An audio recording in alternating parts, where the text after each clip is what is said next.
Okay, picture this. It's early 2000 whatever and you're playing your favorite multiplayer PvP game. You hop into a party with some friends and you focus on nothing but having a few laughs and getting off when your mom tells you it's time for dinner. That's a positive memory, right? Wrong. It's not. This memory has been tainted, nay, ruined by what people like to call sweaty players.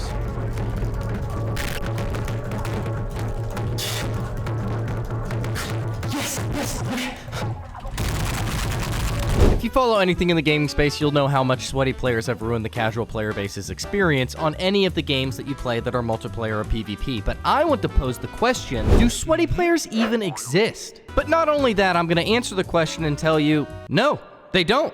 And I have proof. Now, I know a lot of you out there are thinking to yourself, sweaty players are a byproduct of every PvP game. It's simply unavoidable. If you have a PvP game, some people are going to be trying harder than others, and that's making them a sweat. To which I respond with the age-old argument winner on the internet, Copium.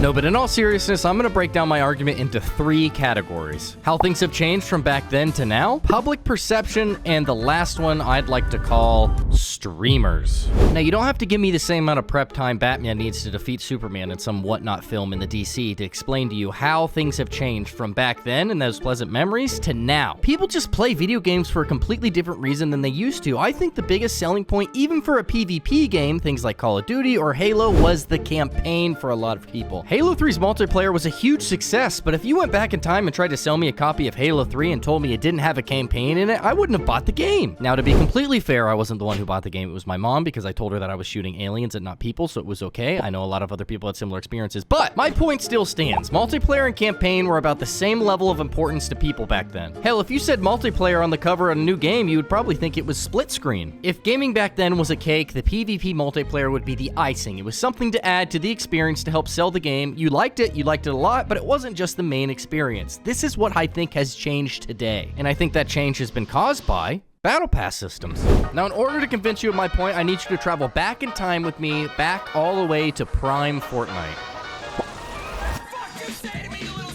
Fortnite changed a lot in the gaming scene. It made ripples throughout every other studio trying to scramble and do what they did right, starting what I think was a chain reaction in a Battle Pass system. But before I get into that, I want to get into the sponsor of today's video, which is me. No one. There's no sponsor, but I want to fill this part of the video up with something that's really important to me that I hope you will help out with. My niece, who just turned 2 in October, has cancer. I have a little one of my own. She is one of his best friends. She's our neighbor as well, and it's obviously pretty hard to talk about, but I can't feel like I can do anything to actually help other than use this platform to try and link their GoFundMe. So if you could help them fight the extremely aggressive medical bills that come with this type of fight against an incredibly rare and aggressive cancer in their 2-year-old baby, thank you. The link to the GoFundMe is in my YouTube bio. Anything would be appreciated. Now back to the video.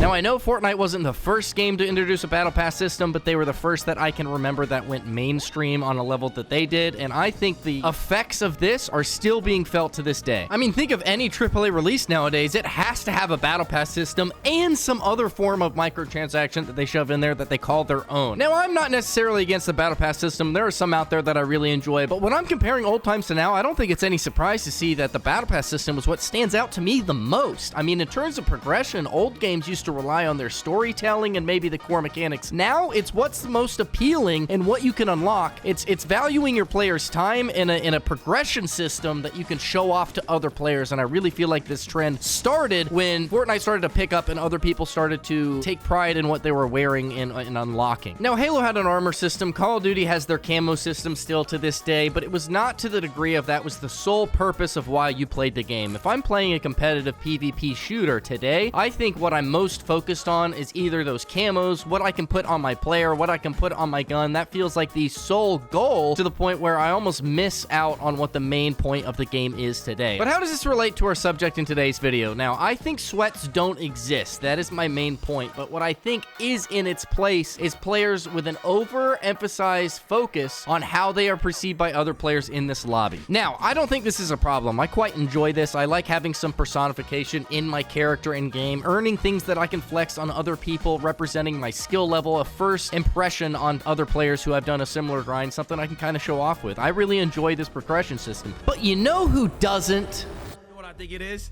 I just think Battlefield players don't have the internet or don't have Twitter, so they have no idea what's been going on in the gaming world. They have no idea how good players are nowadays. They a bunch of grandpas. Every community has their own term for them. In the recent Battlefield 6 release, we found a new term to add to the list: Battle Dads.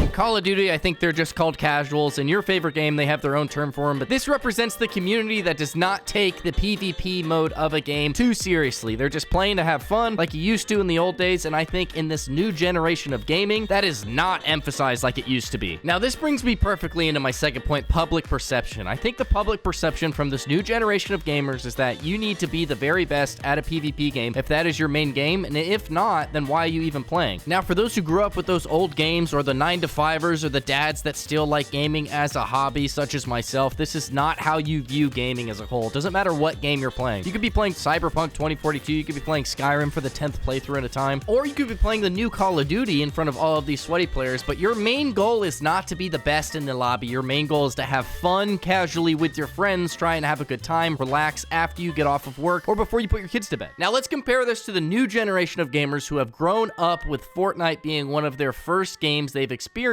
in this new era of gaming. Hell, it could even be Call of Duty, Apex. These new games have a heavy emphasis on competition, and the culture around gaming and these new gamers is surrounded by, are you the best in the friend group and the best in the lobby? That's all anyone ever cares about. But these gamers aren't separated in these lobbies. These gamers are going to meet in these games, and what happens when they do? The term sweat is born.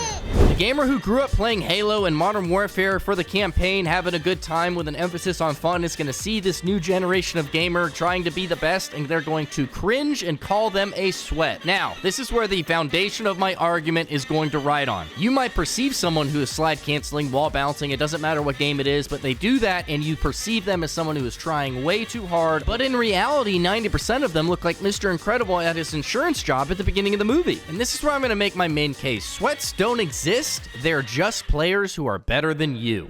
When you started off gaming, the emphasis was completing the story and having fun. When they started off gaming, the emphasis was to be like their favorite streamer who looked like the best player in the entire world. They looked up tutorials, best settings guide, best weapon build guides, and they knew that like the back of their hand by the time they met you in their lobby. Their muscle memory got better and your sense of humor got better. There's nothing wrong with these two types of players. Video games are a hobby at the end of the day. You don't have to be good, you don't have to have fun, you don't have to play a certain type of way. The issue comes in when one party looks at the other and sees them playing a different style of play that they are, and they start getting angry at them. This is where the issue starts to come in. You go onto X, Twitter, whatever you want to call it, and you see these people getting mad to the point where they want to go on social media, into comment sections, and start calling anyone who is playing a different style of play than them either a sweat or a casual. This pretty much wraps up my point, but what I want to explore more is the why. Obviously, new generations and older generations are going to approach situations differently. That's how it's always been, that's how it's always going to be. But what I want to know is why the disparity between opinions on a hobby that is so popular is so different in between one generation change. And that brings me into my third point on the list: streamers.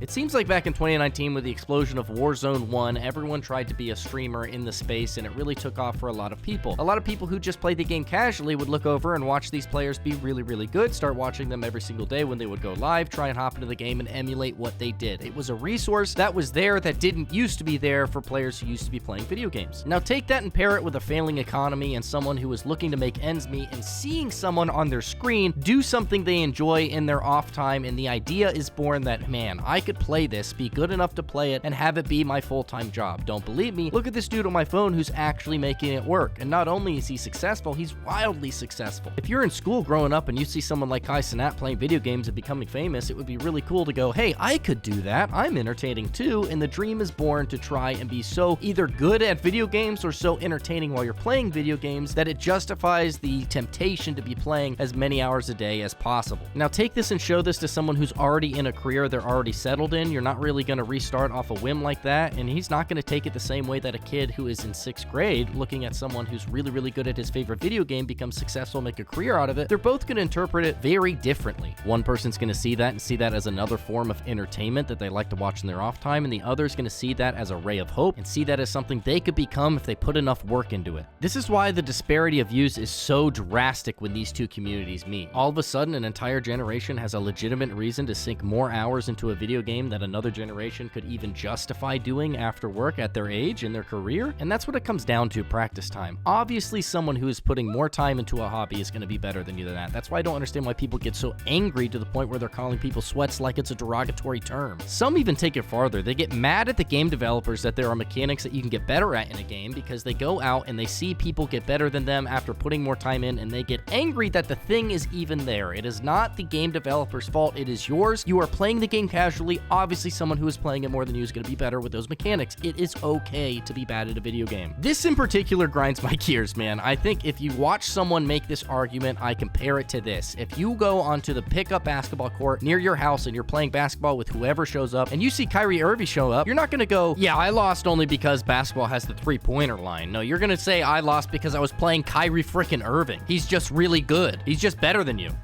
So I think this brings me to my main point. Sweats don't exist. There are only people who are just better than you, and that's okay. Play for fun. Play with your friends. Enjoy the way you play a video game, and if you can't enjoy what you're playing, don't play it. It's a hobby. It's a video game. You're supposed to have an escape from reality when you're playing things like this, and focus on not hating other people and just enjoying your experience, please.